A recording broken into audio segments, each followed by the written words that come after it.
인생의 숨이 찰 때라는 제목으로 하나님 말씀 증거하도록 하겠습니다. 이 현대 사회가 굉장히 각박하고 스트레스가 많은 사회다라고 하는 것은 굳이 이제 설명하지 않아도 많은 분들이 또 그렇게 알 거라고 생각을 합니다. 한국 사회의 스트레스 지수는 얼마나 된다 생각하세요? 우리 사회는 스트레스가 많은 사회일까요? 적은 사회일까요? 많은 사회인 것 같아요. 그래서 저도 검색을 해봤어요. 한국 사회의 스트레스가 전 세계적으로 비교해봤을 때 어느 정도일까? 그래서 검색을 해봤더니 한국 사회 스트레스 지수를 검색해봤더니 2007년도에 한 기사가 나오더라고요. 2007년도 기준으로 해서 한국 사회 스트레스 지수 세계 몇 위 정도 돼야 만족하실까요? 1위. 네, 1위. 그런데 좋은 게 아니에요. 한국 사회 스트레스 지수 세계 1위. 그런데 이거 2007년도잖아요. 2007년도. 지금은 좀 나아졌을까? 그런데 그에 연관돼서 2007년도 기사 바로 밑에 보니까 한국 사회 스트레스 지수 세계 1위가 또 다른 기사가 하나 더 있는 거예요. 그런데 그 기사가 쓰여진 날짜를 보니까 2018년도예요. 2018년도. 10년이면 강산도 변한다고 했는데 변하지가 않았어요. 11년이 지나서 마찬가지로 2018년도 한국 사회 스트레스 지수 1위. 오랜 시간 동안 여전히 이런 극심한 스트레스를 우리 사회 가운데서 극복해내지 못하고 있다. 이것들이 통계로 숫자로 증명이 되고 있는 겁니다. 스트레스를 받는 원인에 대한 내용들도 분석이 들어가게 되는데 외국 같은 경우는 어떤 면에서 스트레스를 받냐면 내가 뭔가 업무를 하면 업무 성과를 내지 못했을 때, 그러니까 남하고는 상관없어요. 내가 뭔가 열심히 했을 때 그 업무의 성과가 드러나지 않았을 때, 그런 어떤 결실이 나타나지 않았을 때 외국 사람들은 여기에 스트레스를 받는데요. 그런데 한국 사람들은 어디서 스트레스를 받느냐? 어떤 업무 성과 이런 것들보다도 주로 직장 상사와의 어떤 관계, 그런 어떤 갈등이라든지 집단에서 생긴 인간관계로 인한 스트레스가 주를 이룬다는 거예요. 우리가 교회에서 뭔가 문제가 생긴다 하면 어떤 면에서 문제가 생길까요? 뭔가 우리 구역이 부흥돼야 되는데 그런 데서 문제가 생길까요? 교회의 문제는 그런 데서 생기는 것이 아니라 인간관계에서 스트레스가 쌓이고 여기서 문제가 많이 생기게 되죠. 다 인간 문제입니다. 이와 관련해서 강도영 서울대병원 교수가 스트레스 관리를 위해서 5가지 방법을 제시를 했습니다. 휴식, 공감, 칭찬, 그리고 운동, 몰입, 그러니까 다른 것에 몰입하는 거, 이 5가지 해결 방안을 제시했습니다. 이 중에서 공감하고 칭찬하는 것은 당장 할 수 있는 것들이죠. 공감하고 칭찬해 주는 거. 지금 바로 옆에 있는 사람에게 이렇게 한번 말해보는 거예요. 많이 힘들지? 잘하고 있다. 한번 해보실래요? 우리가 공감형이 아니어도 괜찮아요. 많이 힘들지? 잘하고 있다. 이 말을 참 우리가 이렇게 나쁘끄러워하는 이유는 많이 해보지도 않을 뿐더러 많이 듣지도 않기 때문에 이 말하기가 참 힘들어요. 많이 힘들지? 잘하고 있다. 근데 사실 이렇게 한마디 듣고 나면은 피로가 많이 쌓이고 힘들었다가도 싹 풀리는 것들을 경험하고 있거든요. 때때로 어떤 사람들은요, 자기가 힘든 상황에 대해서 알아달라고 SOS 신호를 보내는 경우들이 종종 있습니다. 요즘은 카카오톡이나 SNS 등에 자기의 상태들을 이렇게 표시를 하곤 하는데, 카카오톡 프로필 혹은 대화명이나 SNS에 글을 남기는데 길게 남기지도 않고 짧게 나 힘들다 라고 남기거나, 아니면 어떤 사람들은 너무 힘드니까 점점점 좀 알아달라 이거예요. 이렇게 적는 사람들도 간혹 있습니다. 내용이 어떻든 간에 또 어떤 사람들은 굉장히 또 뜬금없이 세상은 변해야 한다 라는 또 갑자기 이 얘기를 왜 그렇게 적어놓는지 모르겠지만, 여러분들도 한번 지금 카카오톡 나중에 예배가 마치고 난 후에 친구 목록을 한번 싹 보세요. 믿는 사람들은 우리는 그리스도의 군사다, 아니면은 성경 글귀 이렇게 하나 딱 써놓고 있는데, 어떤 사람들은 세상은 변해야 된다 점점점 이런 사람들이 있다는 얘기죠. 근데 내용은 어떻든 간에요, 많은 사람들이 공감과 또 위로를 필요로 한다는 것입니다. 공감받고 싶고 위로받고 싶고, 또 이를 통해서 알 수 있는 사실은 뭐냐면 우리 사회에는 참 힘든 사람들이 많이 있고 숨 쉴 만한 공간이 필요한 사람들이 굉장히 많이 있다. 스트레스 해소가 참 필요한 것입니다. 여러분들은 어떤 방법으로 스트레스를 풀고 계십니까? 어떤 방법으로 인생의 숨이 차오를 때 숨 한 번이 팍 트여지십니까? 어떤 분들은 뭐 아주 매운 음식을 드시는 분들도 계실 것 같아요. 어떤 사람들은 정말로 매운 음식을 그렇게 들어서 푸는 분들도 계시고요. 어떤 사람들은 잠을 자시는 분들도 계시고, 어떤 사람들은 예능이나 TV를 봄으로써 자기 스트레스를 푸시는 분들, 여러 가지 방법들이 있습니다. 그런데 수많은 사람들의 이런 스트레스 해소 방법들을 보면서 이런 생각이 들었어요. 교회가, 공동체가, 우리 믿는 사람들의 모임이 스트레스 받는 것에 대안이 될 수는 없을까? 우리가 숨이 차오르는 이 상황 가운데서 교회가 그런 대안이 될 수는 없을까? 저는 오늘 본문 말씀을 묵상하는 가운데 이것이 현실이 될 수 있겠다라는 사실을 깨달았습니다. 우리 인생에 숨이 막 차오릅니다. 한국 사회의 스트레스 지수 세계 1위, 스트레스가 막 받기 시작하고 우리 인생 가운데 참 억압받는 경우들이 많이 있고, 고통이 있는 가운데서 교회의 공동체가 대안이 될 수 있고, 이 교회 공동체 안에서 우리 모임 가운데서 임재하고 계시는 하나님으로 말미암아서 우리의 숨통이 트일 수 있는 역사가 우리 가운데 있게 되기를 바랍니다. 우리가 지금 살펴본 이사야서를 보면은 계속해서 이사야서 전체 가운데 반복되는 패턴이 하나 있습니다. 이거는 심판하시고 회복하시는 거, 심판하시고 회복하시고 심판하시고 회복하시고, 이게 패턴처럼 계속 반복이 돼요. 이스라엘 사람들이 하나님을 떠났을 때, 하나님을 떠난 것 때문에 하나님께서 이스라엘 사람들에게 심판하세요. 고통이 임합니다. 그런데 하나님께서 이스라엘 사람들을 심판하시고 고통을 주실 때에는 언젠가도 말씀을 드렸다시피 너네는 끝장이야, 이 사람들을 파괴하고 멸절시키려고 하신 것이 아니라 돌아오고 회복하게 하신 그 목적이 있으신 줄로 믿습니다. 그들이 회복될 것을 또한 말씀하시는 거예요. 이 패턴이 이사야서에서 계속해서 반복되고 있는 것입니다. 이런 패턴 가운데서 우리가 생각할 것이 바로 이겁니다. 이 심판을 우리가 어떻게 이겨낼 수 있을 것인가? 우리가 하나님을 떠나서 하나님께서 우리의 마음 때문에 우리에게 심판을 주셨는데 우리가 이 고난을 어떻게 넘길 수 있을 것인가? 그래서 오늘 본문은 이런 질문에 대한 대답으로 예수 그리스도를 제시하는 것입니다. 강력하고 완벽하신 진짜 왕이 오셔서 이 세상에 산재한 그런 모든 문제들을 해결해 주시는 거예요. 더군다나 이 왕은 우리를 너무나 사랑하시는 왕이고, 이런 절망 가운데 있는 나를, 고통 가운데 있는 나를 건져내시는 것이죠. 이게 진짜 왕이죠. 왕이면 자기 백성을 살리는 역할을 하는 게 왕이에요. 이사야는 어떤 왕이 진짜 왕인지를 알고 있었어요. 이사야는요, 평생 가운데 5명의 왕을 모시게 됩니다. 이사야서 서두에 보면은 그가 언제 출생했는지 그런 기록들을 미루어 보건대 5명의 왕을 모시게 됩니다.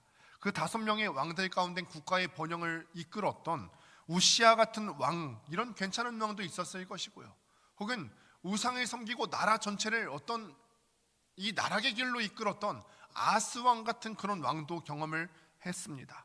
그러니까 이쯤 되면요, 이사야가 5명의 왕을 경험했지 않습니까? 그러면 이쯤 되면은 이사야가 그래도 왕은 어때야 되겠는가? 왕보는 안목 하나 정도는 있지 않았을까? 왕보는 안목은 있었겠죠. 5명의 왕을 거치는 가운데 이런 왕은 좋은 왕이고 이런 왕은 안 좋은 왕이다 하는 어떤 기준이 있었을 것인데, 그런 이사야가요, 이사야 6장을 보면 아주 특별한 경험을 하게 되는데, 이사야 6장의 내용을 보니까 이사야가 성전에 있습니다. 그러다 불현듯 하나님의 임재를 경험하는 거예요. 하나님의 임재를 환상 가운데 경험하면서 이사야 선지자가 자기 자신에게 고백하는 게 뭐냐면, 화로다 나여 망하게 되었도다. 이 말은 무슨 뜻이냐면, 아주 완전하시고 죄 없으시고 거룩하신 그 하나님 존재를 마주하다 보니까 나는 그래도 잘 산 줄 알았고 나는 정말로 괜찮은 사람인 줄 알았는데 백지 위에 나를 두고 보니까 내가 완전히 오물투성이었다는 거죠. 자기 실제를 마주하게 돼요. 그래서 화로다 나여 망하게 되었도다, 이렇게 고백하죠. 이렇게 진짜 왕을 경험한 이사야가 오늘 본문 가운데 다시 한번 말씀하는 거예요. 이렇게 진짜 왕의 속성을 가진 그 메시아가 언젠가는 반드시 오게 될 것이다. 그 메시아가 반드시 오게 될 것이다. 그분이 바로 예수님이시죠. 여러분은 예수님 하면 어떤 모습 그려지세요? 예수님. 오늘 이 시간에 뭐 사생대회 해갖고 도화지 나눠드리고 예수님을 그려보라 한다면은 어떤 색깔이 먼저 잡으실 것 같으세요? 예전에 제가 어렸을 적에 있었던 교회를 보면은 그 교회 안에 들어가면은 예수님 초상화가 이렇게 쫙 있었어요. 근데 보통 어떤 옛날 교회들 같은 데 보면은 예수님 초상화가 이렇게 있잖아요. 제가 기억했을 때는 예수님은 금발이셨고 백인의 미남이셨고 아주 인자한 미소를 짓고 계시고 뒤에는 뭔가 이렇게 조명처럼 밝게 이렇게 동그랗게 무슨 투구 쓴 것처럼 그렇게 되어 있고 옆으로 이렇게 딱 누워 계시면은 뒤에 이제 양들이 막 우글우글 있는 그런 그림들을 많이 기억이 납니다.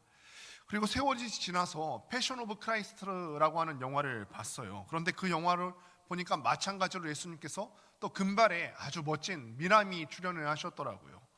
백인으로 이렇게 묘사가 되어 있는데 사실 생각해 보면은 예수님이 그 모습은 아니었을 것 같아요. 이스라엘이 지금 중동에 있지 않습니까?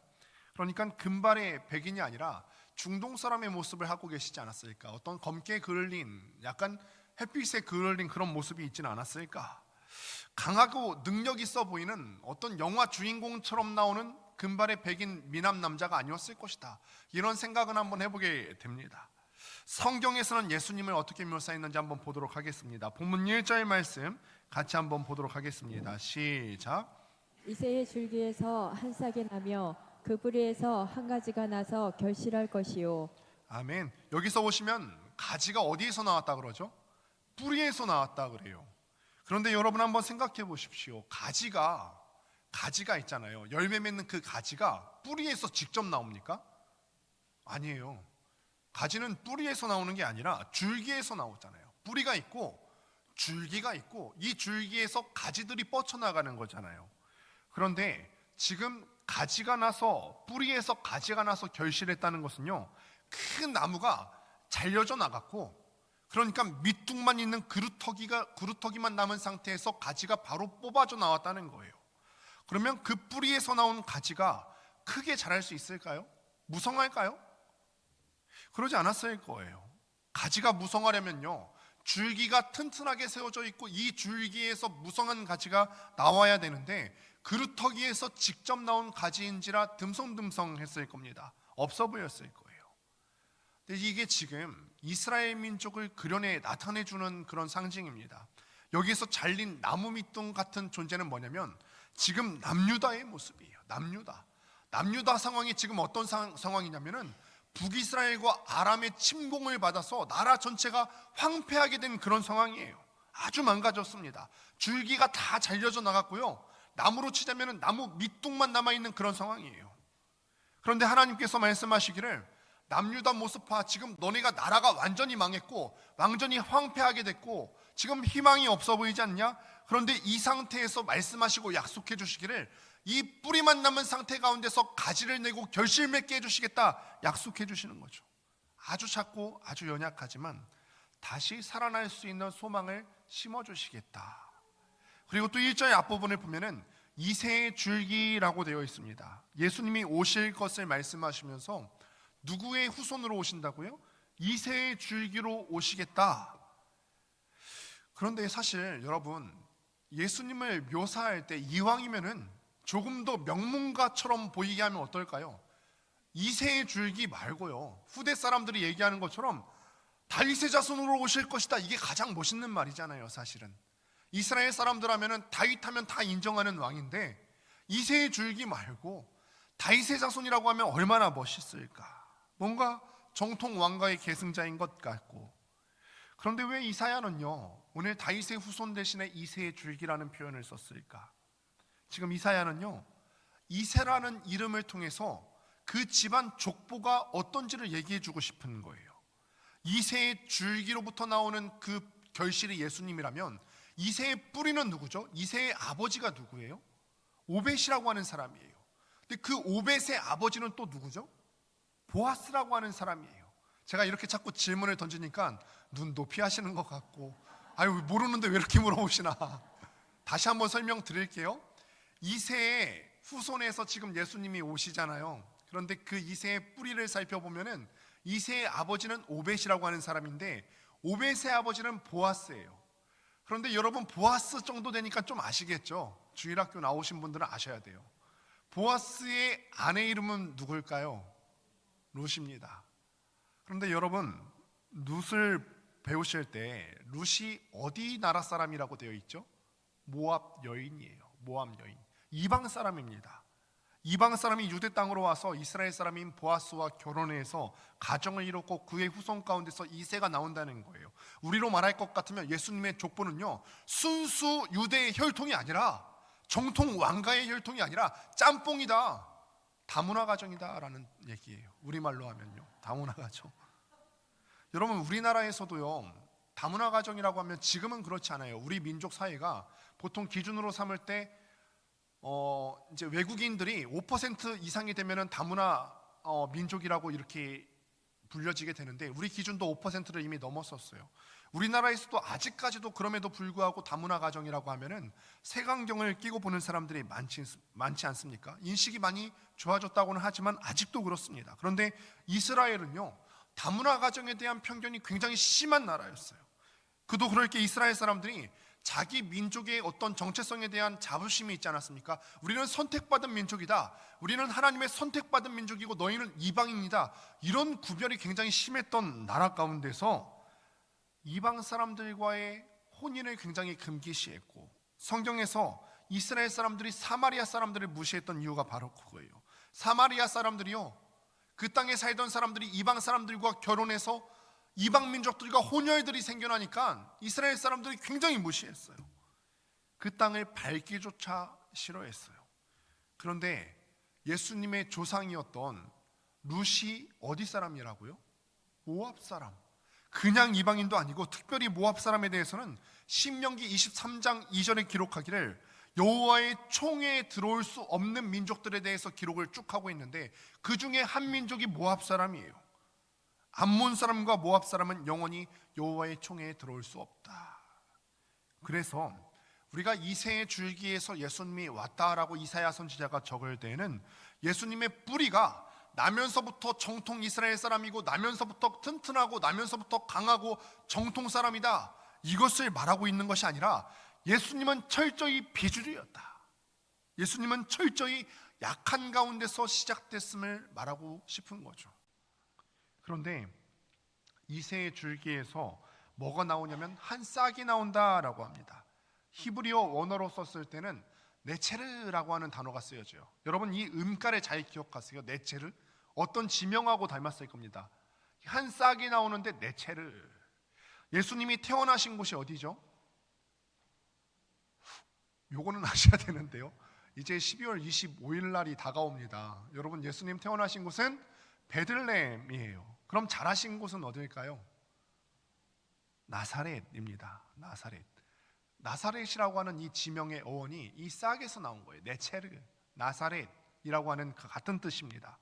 마태복음 2장 23절을 보면 이렇게 기록합니다. 나사렛이란 동네에 가서 사니 이는 선지자로 하신 말씀에 나사렛 사람이라 칭하리라 하심을 이루려 하심이니라. 선지자로 하신 말씀을 이루기 위해서 예수님께서 나사렛에 가서 사셨다고 하죠. 그런데 여기서 말하는 선지자가 바로 이사야 선지자예요. 그런데 여러분들이 갖고 계신 성경을 보면은 그 옆에 마크가 있고, 그 내용을 보시면은 오늘 본문인 이사야서 11장 1절이 써 있습니다. 이 구절이 11장 1절에서 따왔다는 거예요. 방금 함께 읽어보신 마태복음 2장 23절을 어디서 인용했냐? 이사야 11장 1절에서 인용을 했다는 거예요. 그런데 이사야 11장 1절 오늘 본문 말씀을 보면 나사렛이란 지명이 나와 있습니까? 없습니까? 안 나왔어요. 여러분, 안 나왔습니다. 선지서 그 어느 곳에서도요, 이 나사렛이라고 하는 지명은 나오지 않습니다. 여기서 말하는 나사렛이란 지명은요, 1절에서 나오는 한 싹, 네체르라고 하는 단어에서 따왔다는 것을 말하는 거예요. 나사렛은요, 그 당시 사람들에게 인정받는 지역이 아니에요. 요한복음 1장 46절에 보면 사람들이 뭐라고 했는지 아십니까? 나사렛에서 무슨 선한 것이 나겠느냐, 나사렛에서 어떻게 메시아가 날 수 있냐, 이렇게 말했어요. 우리로 말할 것 같으면은 이렇습니다. 천안 그 총구석에서 무슨 큰 인물이 날 수 있어, 우리가 다 천안 사람이라 이렇게 얘기할 수 있는 거예요. 저도 그렇게 천안 사람이고요. 제가 예전에요, 저 운전면허증을 제가 천안에서 땄는데, 제가 기숙사에 갔더니 그 친구가 이제 그래요, 나는 강남에서 운전면허증을 따고 싶대요. 그러면서 제가 운전면허증을 보면서 키득키득 웃는 거예요. 왜 웃냐 했더니 제 운전면허증에 충남지방경찰청이 이렇게 적혀 있거든요. 그러면서 자기는 강남에서 따겠다고 그렇게 갔는데, 저거 운전면허 시험을 보는데 같이 가달래요. 그 친구가 3번을 떨어졌다는 사실이에요. 참 우스갯소리로 이렇게 놀리기도 하는데 우리로 말할 것 같으면 그런 거죠. 총구석에서 무슨 위대한 인물이 날 수 있냐? 개천에서 어떻게 용이 날 수 있냐? 나사렛에서 무슨 선한 사람이 날 수 있고 나사렛에서 무슨 메시아가 날 수 있겠냐? 지금 이 말을 하는 거예요. 그러니까 1절 말씀에서 쭉 나오고 있는 게 뭐냐면은 이생의 줄기 한 싹, 한 뿌리에서 가지가 나온 것은 전부 다 예수님의 가문이 대단한 게 아니라 예수님은 보잘것없는 집안에서 태어나셨고 예수님이 약함 가운데서 태어나셨다라는 것을 설명해 주고 있는 것입니다. 근데 마치 지금 남유다의 상황 같아요. 남유다가 다 잘려나가고 그루터기만 남은 상황 같다고 말씀을 드렸지 않습니까? 국가가 초토화된 가운데 그런 참혹한 상태, 우리의 모습으로 볼 것 같으면 철저하게 무너진 상태, 그런 심리적 상태, 어디 하나 의지할 곳도 없고요. 눈물을 흘린다 한들 풀릴 것 같아서 울지도 못하고 있는 절망적인 우리의 상황과 같습니다. 장대한 아수르의 모습, 휘황찬란한 이런 세상의 모습과는 참 대조적인 모습이에요. 그런데 이런 나라의 상황과 이런 절망적인 약한 가문의 상황 가운데서 어떻게 우리가 희망을 품을 수 있고 어떻게 강해질 수 있을까? 이런 약한 사람이 어떻게 메시아가 될 수 있고 약한 가문에서 어떻게 사람을 구원할 메시아가 날 수 있고 이렇게 처참하게 망한 남유다의 상황이 어떻게 다시 무성해질 수 있겠는가? 그 비결이 2절에 나와 있다는 것입니다. 2절 같이 한번 읽어보겠습니다. 시작. 그의 위에 여호와의 영 곧 지혜와 총명의 영이요 모략과 재능의 영이요 지식과 여호와를 경외하는 영이 강림하시리니. 아멘. 예수님의 위에 뭐가 임한다고요? 여호와의 영이 임한다. 여호와의 영이 임하면 뭐가 있냐면 지혜와 총명의 영이 임할 것이고 모략과 재능의 영이 임할 것이고 지식과 여호와를 경외하는 영이 함께 임한다는 거예요. 여기서 지혜와 총명, 모략과 재능, 지식의 영들은요 다 왕에게 필요한 재능들이에요. 왕에게 필요한 속성들이죠. 왕이 전쟁에서 전략을 수립해 나가고 전쟁에서 한 민족을 승리로 이끄는 데 있어서 이런 재능들은 꼭 필요한 재능들이에요. 그런데 이것들이 약한 예수님 가운데 들어온다는 거예요. 언제 들어올 수 있다고요? 여호와의 영이 강림할 때 왕에게 필요한 모든 속성들이 그 약한 예수님 가문 가운데 들어올 수 있다는 거죠. 우리도 여기서 우리 인생의 답을 찾을 수 있게 되기를 바랍니다. 우리도 약하지 않습니까? 늘 넘어지고요, 늘 울고요, 하소연할 데 없고요. 우리 인생이 답을 찾을 수가 없는데 이런 상황 가운데서 우리가 어떻게 강한 능력으로 극복할 수 있을 것인가? 예수께서 그러셨던 것처럼 여호와의 영이 우리에게 임하시면 하나님의 강함으로 이 세상을 극복해 나갈 수 있는 줄을 믿습니다. 여호와의 영이 우리에게 임하면, 그러니까 성령 하나님께서 우리에게 충만히 임하시면 우리에게 모략과 재능의 신이 임할 것이고 지식과 여호와를 경외하는 영이 우리에게 임할 것이다. 그래서 우리가 힘들고 어려울 때 가장 먼저 구해야 할 것이 무엇일까요? 해결 방법을 찾는 것이 아니라, 어떤 방법만 찾는 것이 아니라 하나님의 영을 먼저 구해야 될 줄로 믿습니다. 성령 하나님을 구해야 된다는 거예요. 불평하고 불만하고 사람들과 나누고 다른 어떤 스트레스 해소법을 찾기 이전에 무릎 꿇고 하나님께 기도해 나가야 되는 것이 필요하다는 거죠. 성령 하나님, 제가 지금 힘들고 어려운 상황 가운데 있습니다. 어쩌죠? 어떡하죠? 제 안에 충만히 임해 주셔서 능히 이길 수 있는 재능을 주십시오. 우연치 않게 이 문제가 해결되는 것 말고요, 근원적으로 성령 하나님, 하나님의 영이 내 위에 충만히 임하기를 원합니다. 지혜를 주세요. 예수께서 이렇게 하나님의 영이 임하신 것입니다. 또 3절에 보시면 이런 내용이 나오게 됩니다. 그가 여호와를 경외함으로 즐거움을 삼을 것이며, 이거를 원어대로 번역하게 되면은 여호와로 말미암아서 숨통이 트여지게 될 것이며, 하나님으로 말미암아서 내가 지금 스트레스 지수가 세계 1위여서 숨통이 꽉 막히는 것 같았는데 하나님의 영이 임해서 내 숨통이 트여질 것 같을 것이며, 하나님 때문에 호흡한다라는 뜻이에요. 우리가 평상시에는 호흡하는 것의 중요성을 잘 못 느끼시죠. 그런데 한 번의 호흡이 정말 중요할 때가 있음을 깨닫게 됩니다. 여러분, 숨 참기 잘하세요? 숨 참기. 나중에 저랑 한번 대결해 보실래요? 숨 참는 게 참 힘들어요. 여기서 숨 쉬지 말고 1분만 버텨보라고 하면요, 버티실 분이 얼마나 계실지 모르겠습니다. 제가 예전에 수영 강습을 한 10개월 정도 받은 적이 있어요. 이제 강습을 받는데 이 강습하시는 이 강사들이 악랄해요. 아주 초급반에서 이제 시작을 하는데 저는 한 바퀴 딱 돌고 나면 쉬고 싶거든요. 그러면 그 강사분이 목소리도 수영장에서 얘기해야 되기 때문에 굉장히 쩌렁쩌렁해요. 그러면 뭐라고 얘기하냐면 여기 쉬러 왔어요. 출발! 그래요. 근데 이분이요, 제가 강습을 하다가 세상에 그때 사역하던 교회 권사님을 만났네요. 제가 수영복만 입고 있는데 아무도 못 알아볼 줄 알았어요. 수영 모자 쓰고 수영 안경 쓰고 있었어. 그런데 그 권사님이 저한테 목사님 하고 인사를 해갖고 이 강사님이 제가 목사라는 사실을 알게 된 거예요. 그래서 쉬고 있는데 항상 저한테는 그랬어요. 목사님 출발! 그래요. 목사님 출발. 그런데 이 강사가 하루는 이렇게 얘기해요. 시작 지점부터 끝까지, 그러니까 25m거든요. 25m인데 물 밖으로 나오지 말고 물 속으로 자명으로만 끝까지 한번 가보세요 그러는 거예요. 그러면서 덧붙이는 말이 뭐냐면 굉장히 힘들 겁니다. 그런데 사람이 그렇게 쉽게 죽지 않습니다 그러는 거예요. 숨을 참고 끝까지 가는데 정말 힘들었어요. 그리고 물 밖에 나와서 한숨 딱 쉬는 순간 살겠다 싶은 거예요. 살겠다. 이 한 번의 호흡이 얼마나 소중했는지 모릅니다. 우리가 살아가는 삶에도 우리가 호흡이 필요하지 않겠습니까? 스트레스 지수가 1이고 숨 한 번 쉬고 살아갔으면 좋겠다. 여러분들 많이 지친 삶들 살아가지 않습니까? 인생의 숨이 차오르지 않습니까?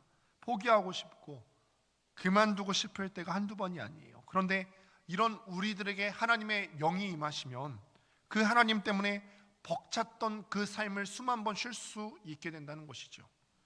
그런데 하나님께서는요, 우리가 벅찼던 숨을 돌릴 만한 특별한 방책을 우리에게 선물로 주시는데 그 내용이 6절부터 8절까지의 내용입니다. 내용을 자세히 보시면 사실은 우리 상식으로는 말도 안 되는 이야기입니다. 어떻게 이리와 어린 양이 함께 살 수 있죠? 어떻게 표범이 어린 염소와 함께 놀 수가 있습니까? 독사굴에 어떻게 어린아이가 손을 놓고 장난을 칠 수가 있겠어요? 말이 안 되는 일들 투성입니다. 이 가운데 우리가 계속해서 보시는 말씀 중에 함께라는 구절이 반복되고 있어요. 함께. 이 구절이 의미하는 것은 어울릴 수 없는 존재들이 서로 화합하는 그런 시대가 도래할 것이다. 이 사람과 이 사람은 도저히 어울릴 수 없을 것 같은데 하나님의 영이 임하면 이 어울릴 수 없을 것 같은 존재들이 화합하게 된다. 이 당시 이스라엘은요, 남유다와 북이스라엘로 갈라져 있었는데 이들이 하나로 합쳐진다는 것은 상상할 수 없는 일이었습니다. 그런데 여호와의 영이 임하시면은 이런 일들이 가능하게 된다는 거예요. 우리에게 적용하면 어떤 말일까요? 우리 공동체 내에요, 어떤 사람은 이리 같고 어떤 사람은 독사 같고, 지금 마치 독사가 나는 아니겠지라는 생각으로 듣고 계시는 것 같은데 내가 그런 사람이라는 거예요. 내가 이리 같고 어떤 사람은 독사 같은 사람이 있고 어떤 사람은 송아지 같은 사람이 있고 각각 다른 사람, 다른 존재들이 있지 않습니까? 그런데 이런 사람들이요, 정말 교회가 하나 된다고 하는 것은요, 사실 비상식적인 얘기예요. 이런 이리 같은 사람들, 송아지 같은 사람들, 이런 다양한 사람들이 어떻게 하나가 되고 공동체를 이룰 수 있겠어요? 정말 비현실적인 이야기입니다. 교회가 하나 되고 아름답게 간다? 자연스러운 게 아니에요. 비현실적인 이야기예요. 우리가 이런 공동체, 이런 교회가 되었으면 좋겠다 꿈꿀 수는 있겠지만 실제로 각기 다른 사람들이 마음이 하나 되고 마음을 소통하고 이 가운데 위로를 받는다고 하는 것은 불가능에 가까운 일입니다.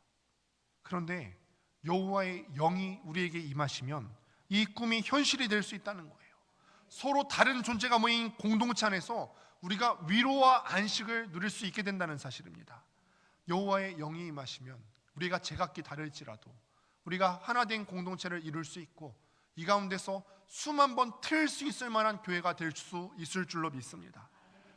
여러분, 말씀을 했습니다. 누구나 교회에 대한 이상을 갖고 있어요. 교회는 이렇게 돼야 되고 내가 속한 공동체는 이런 모습이었으면 좋겠고 우리 교회가 이렇게 됐으면 좋겠다라고 하는 바람은 누구 한 명 예외 없이 모두가 다 갖고 있습니다. 많은 성도들이 갖고 있는 고민이 있습니다. 왜 어떤 지체들은 참 구역 모임이 힘들고 내가 속한 조직 모임이 이렇게 힘들고 내가 섬기는 부서 모임이 이렇게 힘들 것인가? 그러면서 내린 결론은 이거예요. 재미가 없어서. 부서가 재미가 없고 섬기는 것도 재미가 없고 내 구역이 재미가 없고. 그런데 이 재미라고 하는 것은 우리가 어떤 프로그램을 돌려서 얻을 수 있는 그런 재미가 아니에요. 그렇게 얻을 수 있는 재미로 치자면 교회에 나올 것이 아니라 집에서 TV를 보시거나 극장에 가서 영화를 보는 게 훨씬 더 재미있을 겁니다. 그런데 우리가 정말로 간절하게 이 교회에서 내가 속한 부서에서 내가 속한 조직에서 내가 속한 구역에서 있기 원하는 재미는 뭐냐면 그리스도를 만난 사람끼리 모여서 함께 나누는 인격적인 모임과 나눔과 교제예요. 저는 우리들이 일주일이 힘겹게 살아왔는데 우리가 모이는 부서 자리가, 우리가 드리는 예배의 자리가, 우리가 모이는 구역 예배의 자리가 억지스럽게 우리를 짓누르는 자리가 되지 않았으면 좋겠습니다. 그러기 위해서 우리 각자가 해야 되는 일이 있습니다. 그냥 우리가 모이는 부서 모임의 자리, 우리가 모이는 어떤 섬김의 자리, 우리가 교회에서 모이는 여러 가지 모임의 자리를 단순하게 사람들과 교제의 장으로 생각하지 마시고, 또 바베큐 파티를 하실 텐데 그냥 단순하게 동호회 모이듯이 사람들과의 교제의 자리로 생각하지 마시고 먼저 하나님과 친한 교제, 여호와의 영이 여러분들 가운데 각자에게 임하기를 간절히 소망합니다. 그리고 그 영적인 성숙을 갖고 내가 하나님과 친밀하게 교제해서 각자가 영적인 성숙을 갖고 자기가 속한 소그룹으로 들어가게 되면은 여러분들이 속한 조직과 구역과 부서가 풍성하게 될 겁니다. 그렇게 될 거예요. 그러면 교회 공동체는 스트레스 많은 이 사회의 대안이 될 수 있을 겁니다. 반드시 그렇게 될 거예요. 사랑하는 성도 여러분, 부디 우리가 이 교회 공동체, 우리 이 권능교회 이상을 품고 함께 나아갈 수 있게 되기를 간절히 소망합니다.